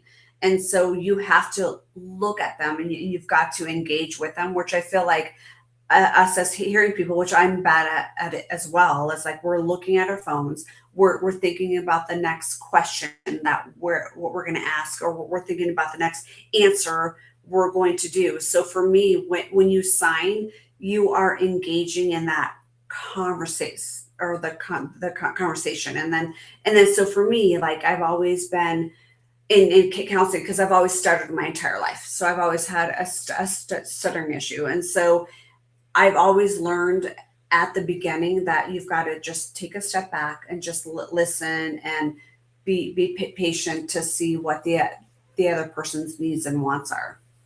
Okay. Do you find yourself, this is probably a stupid question, do you find yourself making more of like an eye contact, or you're watching for the hands? Because naturally, having grown up around it, somebody like me that's always Yeah. No, 100%. So I still, to this day, cannot talk to people with sunglasses. I mean, I obviously can, but I'd rather not talk to people with sunglasses on, because I've got to see their emotions and their facial expressions, because that's what sign is all about. It's about your body language, your emotions, your expressions. So for me, I still can't even communicate properly if someone has like sunglasses on. I can understand that. Yeah. Because it's kind of like the gateway to the soul. I mean, yeah, honestly. And you're supposed to always look at people when you talk to them. Look in their eyes. Right. That's right. It's respect, I think. Absolutely. Absolutely. So I don't want, you may not want to say this. Do you have children? I do. Yes. Now, since your parents were both deaf, were you worried that this was a genetic trait, or I don't know how that works. So I hope I'm not being offensive. Oh gosh, not at all. But it actually coincidentally is. So my mom was, she was not born deaf. So my dad was. And so my mom had the chickenpox and the measles, I believe, at the same time at 9 months. So she was basically deaf her entire life. But my dad was born deaf. And so but the only deaf person in his like gene line was an uncle. But so we have long QT, which is a heart condition, which coincidentally is the same gene as the deaf gene. And so half of us have that. So I think that my dad genetically had it. And so we brought it down to us. Okay. Yeah, I know. As soon as you said that, I knew exactly what Paramedic. I knew exactly what that was. Wow. Yeah. I did not know that. That's fascinating. Yeah, it's the same gene. Yeah, there's got to be a yeah. Yeah. We talk about with science and technology and stuff changing. Do you think they could change that in the future? The deaf gene or the long QT? Probably or both. Yeah, probably both. Yeah. So I think that my daughter and my sister and my nieces are on the beta blockers because of the long QT. I'm supposed to be on it, but I'm not, because I'm like against. I know everyone yells at me, but because I'm like, I try not to do medicines, and I think that for the long QT, we have the gene, but if we don't have any symptoms. But I do know that if and as a paramedic, like if it comes into play, like it's done. But so for me, I haven't taken the beta blockers yet, but I do think that it is. I don't know if you can fix that though. I think you can fix the deafness part, because you can have the implants and do the things like that. But I don't know if you can fix the heart. Yeah, I don't know. With technology, it's hard to say. And as we were just discussing with the previous author, there could be a humanoid robot that replaces us altogether one day. So. Yeah, exactly. So who knows? And why is like my sister's on it, because I mean they're all, and my daughter and my granddaughter too. Actually, now that I think of it, but are on the beta blockers. But how do we know that that's actually working? No, you're right. Yeah. You're right. So and then the worst part is, how do you know what it's going to do 20 years from now? Exactly. And that's why I try to avoid trying to take the medicines. Obviously people need medicines for because my mom had epilepsy, so she needed 2 different pills for that. But I mean, could have there been another way to redo that part of it? It's funny you say that. One of my friends was in the military and had epilepsy, And of course, being in the military, you're a guinea pig, I guess. Yeah. And they did an experimental surgery where they basically went in and burnt certain synapses in his brain. And he has not had a seizure since See, then. that's my Yeah. point. Like there could be like other stuff that, and then my mom died in her 40s of cancer, and it was melanoma. So maybe this isn't like, maybe it wasn't connected, but were the medicines that she was taking for the epilepsy cause of that? Like we never know. Like you just don't know what the pills that you take cause the other. Yeah. And doctors are so quick now. Oh, there's a pill for this. There's a pill for that. Mm-hmm. And I collect medical textbooks, and I found a really old one from like the 40s, and the foreword was written, and it talked about how from this book forward, medicine is no longer being taught to cure. We're being taught to diagnose and treat, because there's so many patients now. We can't spend the time with each one to cure them. So here's a pill next. And I was like, there was a shift, and I've worked with many doctors as a paramedic. I've worked in hospitals, I've worked in doctors' offices, flight paramedic. I've been in all aspects of it and talked to them about it. And it's funny how each doctor has their own little opinion on it. I took a patient in one night to Emory, a hospital here in Atlanta, and the patient was having a heart attack. I mean, there's no doubt about it. And so I tell the cardiologist, it's this teaching school, and there was three, I don't know the level, intern, whatever. They're not real doctors yet. They're like one piece of paper away from being a doctor. And they're standing over in the nurse's station, and they're arguing about, is this kind of heart attack? Is this kind of, they're going back and forth. And I knew who their teacher was. I don't know their technical names. The professor, he was the head professor. He was watching them, and he was watching me. He could see I was getting very frustrated. And so finally I just kind of jerked the EKG out of their hands and said, "Doc, I don't care what you call it, but if you don't treat it, she's going to die." And the look on their face was like I had just slapped them with cold water. And the professor was smirking. And one of them went to pipe off to me. He said, "You need to get in the room and you need to listen to the paramedic, because 1, he's giving you a diagnostic tool. 2, he's seen the patient. And 3, he's not going to argue with you. He's going to push you in that room. You might want to go." Yeah, exactly. Like you need to go fix them. And no, and I think that a lot of people don't realize they just want to put a label on it, Sure. just so they can do it. But sometimes it's bigger than that, and you have to figure out what it is. Yeah.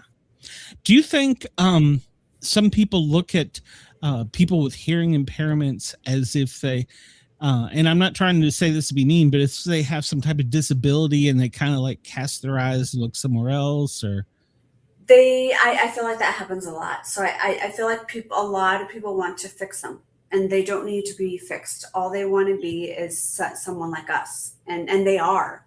And so, and I think that that's such a big misconception of the deaf and hard of hearing community, because all they want to do is just feel seen, heard, and understood. And I feel like a lot of us are we don't know the unknown.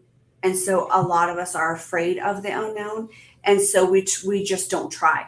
And so for me, that's why that's always been my motto of just try, just try with them. Even if you don't know how to speak ASL, you don't know how to speak sign language, how about you just type something on your phone and show it to them? And just the effort that you're trying, I think, makes a huge impact on them.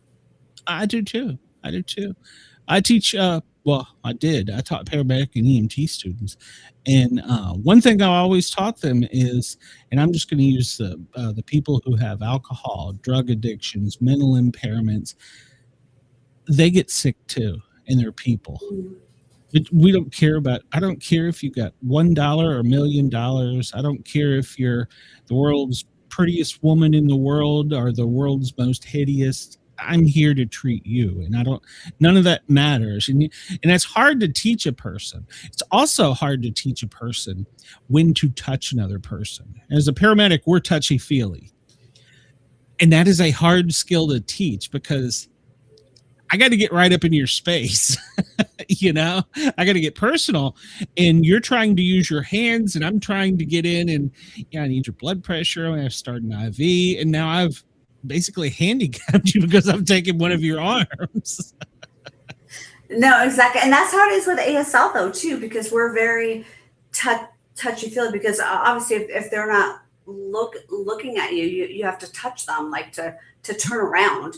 And so for us, like we're very like, and I'm a hugger. I'm a huge hugger. And I think that's because like, that's just our culture. Like we just like to feel in touch, because you do lose like senses. And so you've got to recoup all the other ones for it. And I think ours is touchy-feely.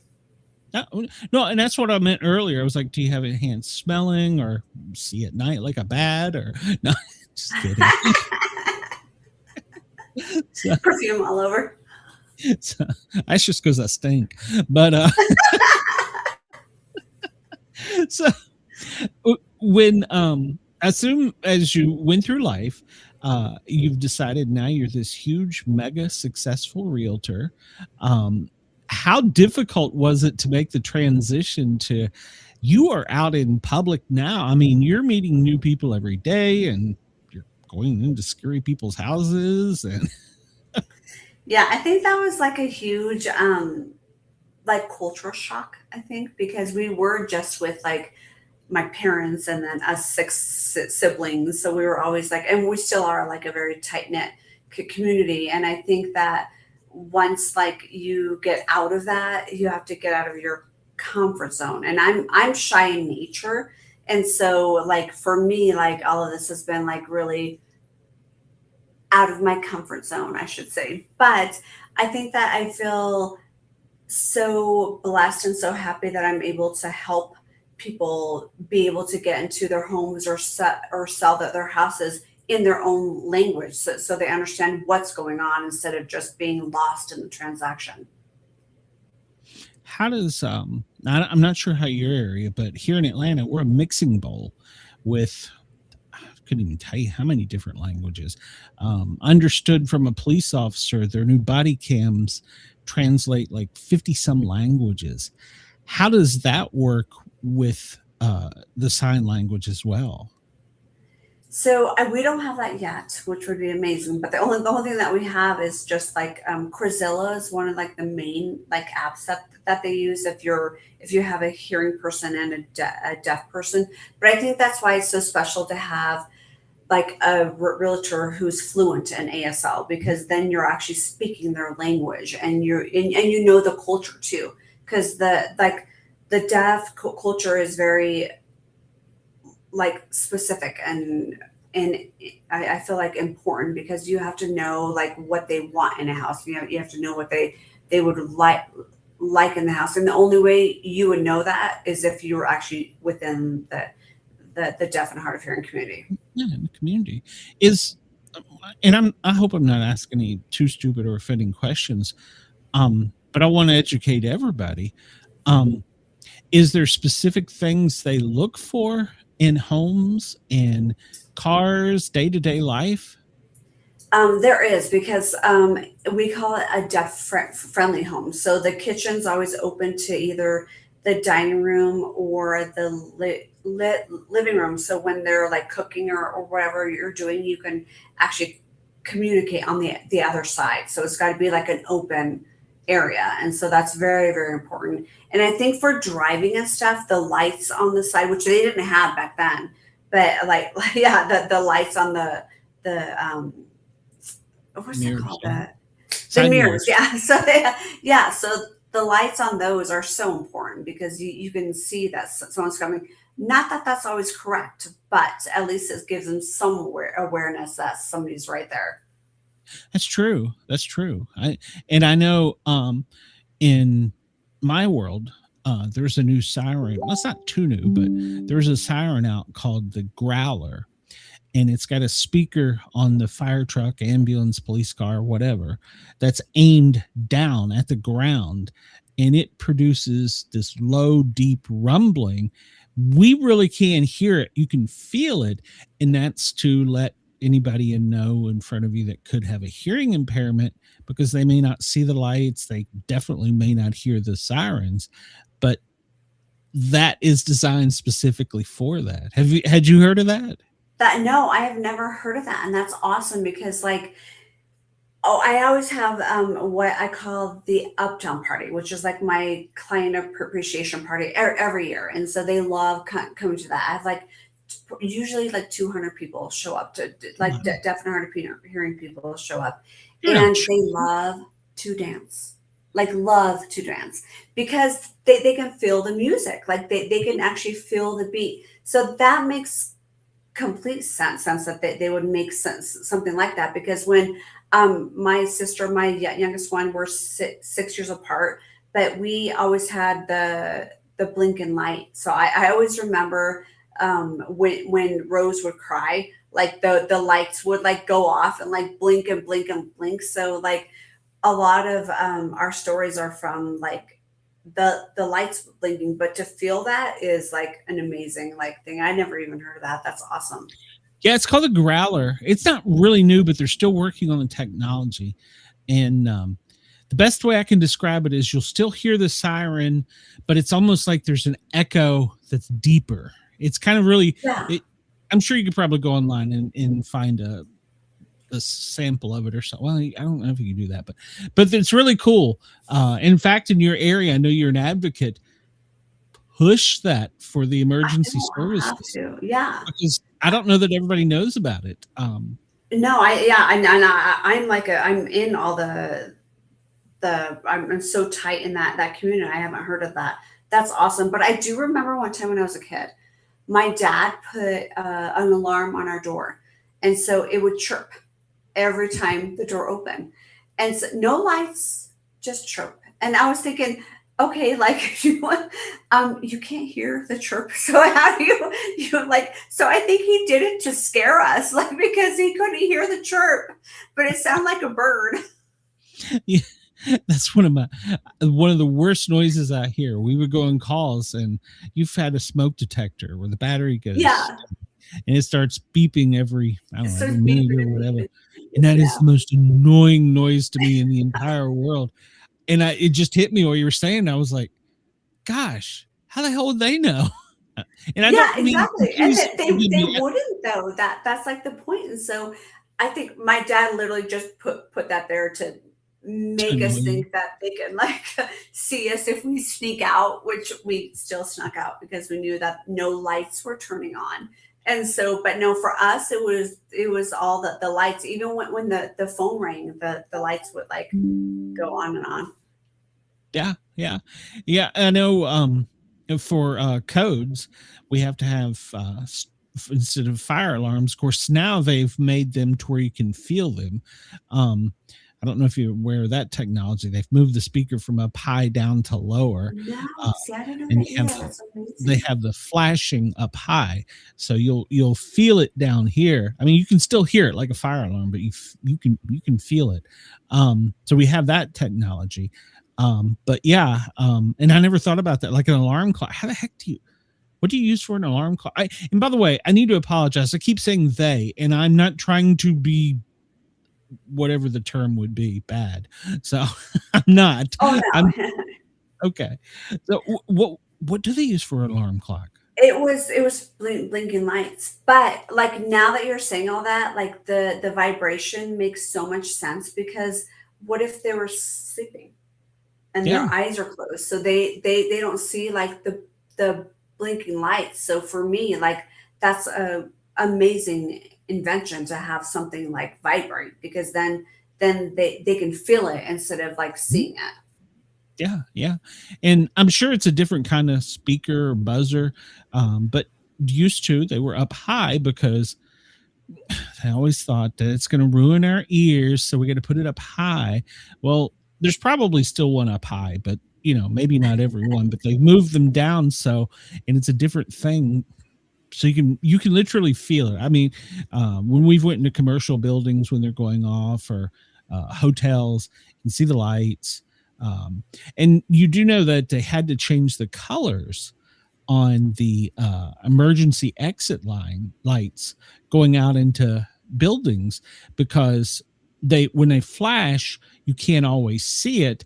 And the colors of them used to be a red exit sign. Now they're changing them to green, because so many people have been trained their entire life. Red means stop. Red means stop. Oh And my when gosh, I never thought about that. That's such a good thought.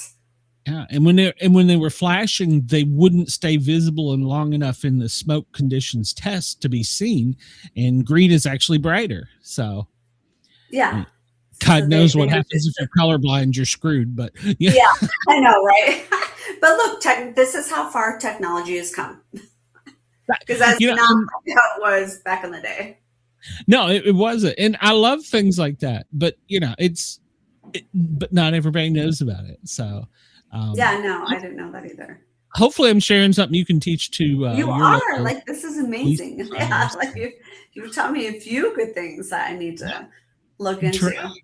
Trying. Aside from the open air houses in your part of the country, you get a lot of snow. How does that factor in with any of this? So we didn't this winter. It's been like over 100 degrees. Like we barely had any winter. I think we had 2 snowstorms like this entire winter, but usually it's pretty snowy. So they can ski. In fact, it's so funny that they said that, because I was talking to somebody yesterday who was saying that they had a friend who was deaf and they loved skiing. And so they were thinking to their own selves as a child, like, how can you ski? Because you can't go down the mountain, but all you need is just your feelings and your sight to go down the mountain. So I think a lot of them love to ski, and they can ski very well because they can feel it, and they can see like what the path is like. And the feeling of the wind. I mean, it's cold. If the wind stops, you're in trouble. Like, stop. Yeah. There's no snow, you're in big trouble. Do not go there. Yeah. Do not try and snow down or ski down mud. Yeah. That would be bad. What so tell us, I mean, I love your story. I want to make sure that everybody understands the premise of your book. Because like I said, this to me means so much. So my book is more about, I think people often assume that it's for the deaf and hard of hearing community, but it's really about people. And so it's about learning and listening beyond words, and seeing people for who they are. And then also we're realizing that every part of us, a lot of people are misunderstood at some point and feel like outsiders. And I think that my journey just happens to go through the lens of growing up with deaf parents. And I think that it just shows people how to be inclusive and how to make people feel like they belong in their own safe space. Okay. One of the things you talked about in your book is family dinners aren't always quiet. That is true. So there's 6 of us kids. And I told my parents the only reason why you have 6 kids is because you're deaf. Because there'd be no way you have 6 hearing kids. And that's a joke, everybody, if you do have 6 kids. But and so I think that for us, like I always say that we were never in trouble, but we really were. But we were in silent trouble. And so, because like my brother and I would be like in both corners we would be like talking back and forth between the corners and everything. So for us, I think that we were able to tease each other at the dinner table and like throw food at each other, and our parents would never know unless they were actually turning around and looking at us. So for us, it was like a little getaway. That's good. Now, when you're angry, does the sign language get more violent or expressive? It does, because like I knew when my dad was mad. And so like, because he would sign like, because we read on expressions. And so for us, we can feel each other's like tone of our bodies, our expressions and everything. And so when my dad would be upset, he'd be signing like obviously like harder and tell us that he's mad. So that would like make sense. And so so I think that us learning the inspection and the a language of the body and everything like that made us more better at listening, actually, because when we knew our parents were mad, we're like, okay, we got better be good. But I think that's every culture. Like, you're in trouble, be good. If they call you by your middle name, you're screwed. So. Oh yeah. or if you see a flip flop go flying by, you could have done something wrong. Fine. You're in big trouble if you see that. That may be a Southern thing. I don't know, but in Colorado, there's no flip flops. That's well, I mean, there probably are, but no, I don't know. Yeah, not boots, a boot slang. It's a boot slang. I don't think I want to get hit with a cowboy boot. You'd learn your lesson pretty quick. Yeah. One of the things prepubescent young people, the first thing they want to know is in a foreign language, what's a dirty word? Do people come up to you and go, all right, so give me some dirty words in sign language? Always. Yeah, always. So even when we were a kid, and my dad taught me them. Do you want to know them? Am I allowed to say that? Yeah, well, don't say that. Well, I mean, you can mouth them, but don't say them because we're on FM. Okay. Can you guess what that one is? No. I can't look you in the eye and say what I'm thinking. So that's one, and then those are the two that my dad taught me. Okay. I might have to take this off the air and have a different conversation.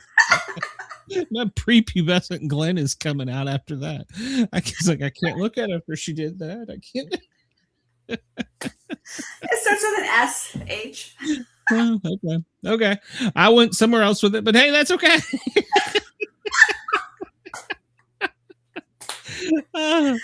So the main things. So see, it doesn't matter what language you have. Well, and so here I'm going to point out. You say you're shy. You are not shy. You're gorgeous. You're hilarious. You're outgoing. You're great. So no, you're not shy, and I don't think you could be doing your job because, like you said, you go into strange people's houses like we do, and trust me, some of these people are pretty strange. So. Oh, yeah, and there's a lot of houses that I go through, and I'm thinking, how does this happen? Yeah. Like, have you ever thought about a trash can? Just yeah. Yeah. I know. Hoarders is a real thing. Mm-hmm. It is a real thing, yeah. And it's more than you think. And I think that I might be a hoarder, but I'm not really a hoarder, but I might be one because I don't want to give up my lipstick. And so I'm thinking I love this color and I know I haven't used it for a year, but I love it. And so am I a hoarder too? Because I would just collect all these eyeshadows or lipsticks. See here, I think you can use it as a tax write-off because you need to be more verbal because That's of your past history, and so a brighter color is fire and ice. Maybe I'm not sure what the color is. No, that's a great idea. I'll have to ask my accountant. There you go. Right off. An idea. So, well, you can say, "Hey, look, they argue with me. I got the ADA with me." Don't. Yeah, exactly. Whenever you say that, everybody's like, "Hey, it's not my first language. I thought it was a tax write-off." That's right. Your husband may disagree if he opens the door and the cabinet all the lipsticks falls out. Yeah, he's got these little marks all over him. That would be a good Instagram post. He's got his little red here, long here. my God, that'd be awesome. Oh God. So this is the only book you've written so far. Have you got something else in mind you want to write? Or? So I've been contemplating it. So I've been thinking about making it more business and like leadership focused on how to be more inclusive in the work environment and just people in general. So I've been thinking about it. So maybe. Okay. Well, I guess until maybe you retire, which is a long time away for you, you got to be careful because you're a public profile. If you say something, I mean, just like me, if I say something too stupid, which I'm liable to at any moment, somebody's going to feel some kind of way, and then they at you, and it's a so I guess I mean leadership in what from your point of view is totally different because you've had to learn the skill of not only watching their lips, what they're saying, their expression, their entire body language, and you can also feel, like you were talking about, your emotions. So leadership for you would have to be totally different than somebody like, for me, I'll just come across with like a comedic type of way about it. But for someone like you would approach it not more professionally, obviously, but from a different point of view where you can look at somebody and see that's the one right there that's going to be the good manager, or that's the one that's going to be the good salesperson, because you've learned how to read people. Yeah, and I feel like for me, leadership is more about connection, like human connection more than, and I mean, I have to admit, I'm a softie, so I have the softest heart in the world, and so I don't know, that is probably a negative aspect of like business side of it, but for me, like leadership to me comes across as you want to help somebody and you want to make them a better person, and you never want to make everybody feel like they're less than or beneath. And so for me, that's how I think a leader should be. Absolutely. We're all equal. But that's my own opinion. Yeah. Well, yeah. And I can see where the softie might come out and be a bad thing, but sometimes you gotta, I don't know, what's the best way of saying it is turn it off, flip it, switch. And because even in my end, I had to be nice, but at some point in time, if I'm getting, I don't want to say abused, but I'm being treated like I'm a jerk, I'm like, okay, why am I here now? I mean, I can be a jerk just back at you. I mean, but you have to have that. So it's like, in order to be a good paramedic, you have to be able to get into somebody's home, make them feel comfortable with you, get down on their level, and talk their language. So with you, as far as sales, and I know you were talking about the community, it's a lot the same way because of those skills you've learned. And have you ever had any, I don't recall negative, but any bad experiences dealing with stuff like this? I think, well, growing up, we were always made fun of. So I was made fun of basically my entire life. And so they always outed us as the outcast because we were different. And everyone, but I think that people don't realize that all of us are different. None of us are one and the same. And I think that you don't have to be perfect, but if you just try to make them feel like they're somebody, it makes a huge difference in their lives. And I feel like it starts with us as parents, as people. And so I think that we're the ones who have to teach people to do that, and teach our own selves, and to teach people who we're around to make people feel like they belong somewhere. And I think that's like the huge negative that I took from it. But I also took it as a strength because it shaped who I am today. And I wouldn't be the person I am today without that stuff, because it made me have more empathy, resilience, and understanding for people. And so I think it 100% shaped who I was today. Good. And one of your mottos is just try. Yes. Is that where that comes from?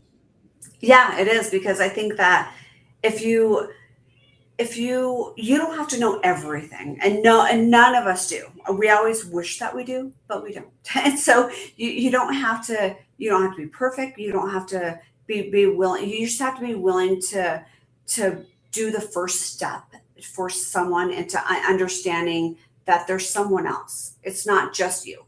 And so that one small effort that you make to just try with them can change their entire path and their lives and their day that day.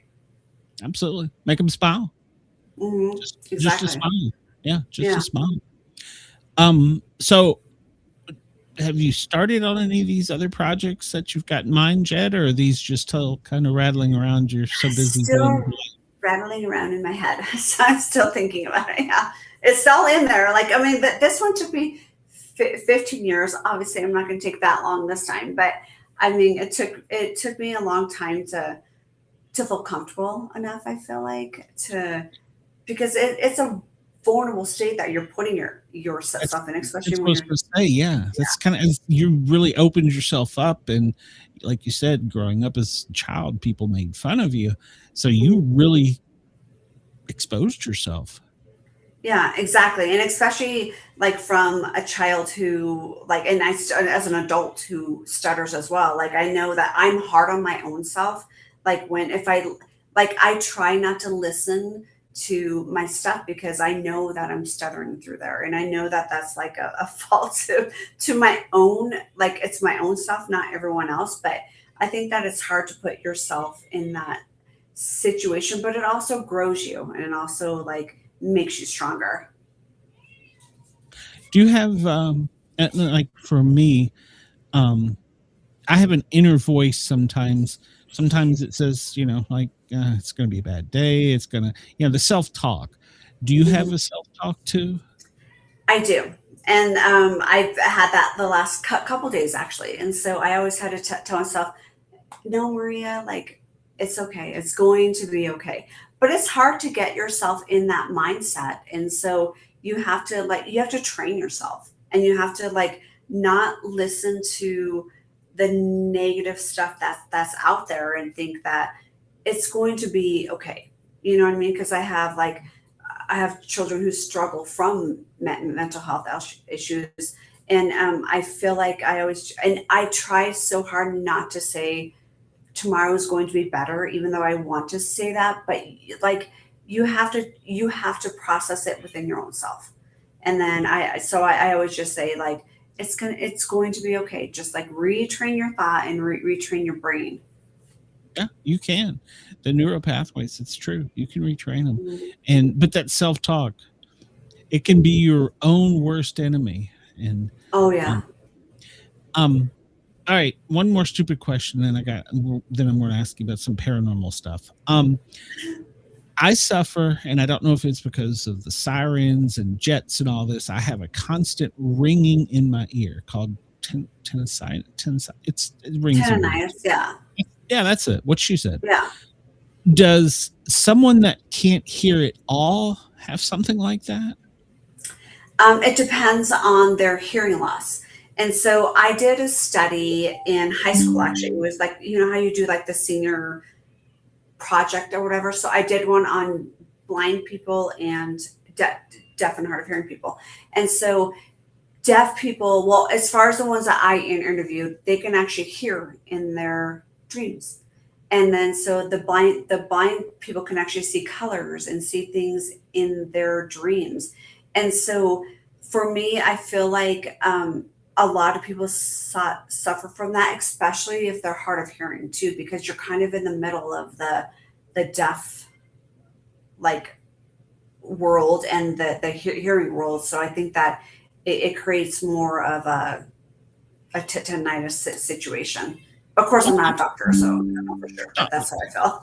Neither am I. I just played one on the street. So. I used to just. Oh, never mind. What's another conversation? All right, so you can get me in trouble here. I want to ask you about the paranormal. Have you ever had an experience or seen a Bigfoot or anything in your life with anything paranormal? So I have. So I swear our house growing up was haunted. It was like the Amityville Horror. And so I slept on the top bunk of, so my sister and I always slept on the bottom and top bunk. And so I slept on the top bunk. And one night, and I always remember my dreams. And I know like not everyone does, but I always have. And so the song by Sting, I think it was the Something Comes Out at Night, or do you know what song I'm talking about? Oh, something. Gosh, It was the Police, maybe. Like, I don't know what it was, but that song was like coming up. And this black thing, like I saw it on the corner of the room, and it like came through and it went up the stairs of the bed frame and went over me. And I have the paralysis. They call it like a sleep paralysis. Yeah. Yeah, I get those often actually. And so I have that. And I was in that state while this thing was like floating over me. It was so scary. Oh my God, what's that song? I'm like, I literally can't think of it. It was like, it was a Police song or something, but.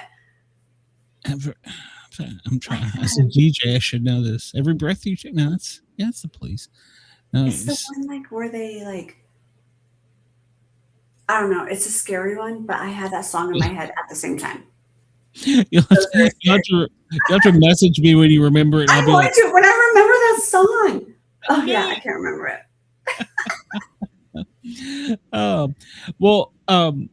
That is weird. Because a lot of times people recall seeing things, corner shadows out of their corner of their eyes, and then it'll come up in front of them or over them, and then some people will report that they'll wake up and things are like right here. With the sleep paralysis, you can't do anything. Like that. I was out camping in the woods, and there was an entity outside in the tent or outside of the tent. I don't know what the hell it was, but I was in sleep paralysis and I was wide awake, and everything inside of my tent was lit up like daylight. But it was like 2 a.m. It was, it was late at night out there, and I couldn't do anything. That was the most terrifying thing. I know, especially when you're in that state, because you literally can't do anything because you're frozen. And so you just have to like wait until, and then you're in a dream within a dream. Do you know what I mean? Like, and then so you're trying to wake yourself up within that dream, but you're trying to wake yourself up in real life, and it just like does not work. Yeah, and you make this horrible noise. I found that out while camping because there was people outside of my tent with lights and guns pointed at my tent. I don't know what's in there, but you better come out, Glenn. There's just a ghost. Don't worry about me. Don't shoot. So, I have had a blast with you. You are not shy. You've educated a lot of people. If anybody wants to get your stuff, and remember, we're live in Australia.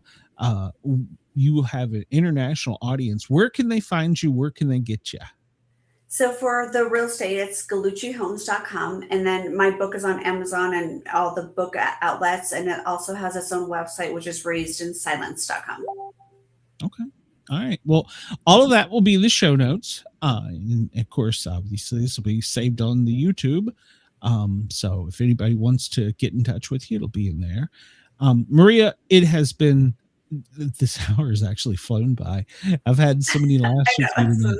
I've enjoyed it. I would like for you to come back, whether it takes you 15 years or not, to write your next book. So. It's not going to take that long. Okay. I'm going to hold you to that. So, but I would love to have you back. And if you think of any really cool stories for us next time, like maybe you sold the... I'm going to find out that song. I'm going to text you that song. Okay, that's fine. I'll say, email me or I'll shoot you my phone number. You can text me, either one. So yeah, that's fine. You can listen to me if you want. I am a DJ Tuesdays and Thursdays on the Thin Line Rock Station, which is a station just for public safety and first responders. So it's an internet radio station. So I tell you what, send me the song and I will dedicate it and get it out to you next week. How about that? Okay, perfect. I love it. All right, Maria, thank you for your time. You've been a jewel. Thank you so much. Thank you so much. Love I you want guys. you to, I love you too. I want you to come back. We'll talk to you soon, Maria. Okay, bye. Bye. Gosh, that was great. And that was the wrong button I just pushed, but that's all right. You're listening on the radio. You didn't know that. Come over to the Sportcat shows, like, follow, share, and subscribe. It helps us over here. And remember, we are here every Wednesday night, 9 p.m. with 2 guests. Next week, my beautiful and lovely sidekick will be back, Jen. So you will be able to enjoy the show better. You won't have to just put up with me. And of course, you can catch Brenda and I Tuesdays and Thursdays, noon till 2 here on the Thin Line Rock Station. And of course, Dare Talk Radio. Everybody have a great night. Thank you for tuning in. And check the notes if you want to get in touch with any of the guests. We'll have it in there. We will talk to you soon. I'm getting the heck out of here.